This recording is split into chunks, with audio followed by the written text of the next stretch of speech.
Hi అండి. ఆషాఢం ముందు వచ్చే మొదటి శుక్రవారం కదా ఇది.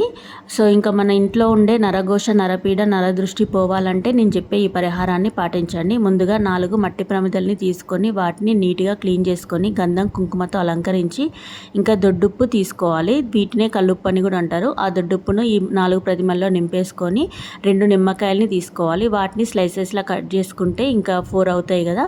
ఒకటేమో పసుపుతో, ఒకటి కుంకుమతో, ఇలా 4 స్లైసెస్ని రెండుగా పసుపు, 2 కుంకుమతో చేసుకొని ఒక్కొక్క మట్టి ప్రతిమలో ఒక్కొక్క నిమ్మకాయని, ఒకటి పసుపు, ఒకటి కుంకుమ నిమ్మకాయని అలా పెట్టేసుకొని వీటిని మన గడప ముందు ఇరువైపులా పెట్టేసుకోవాలి.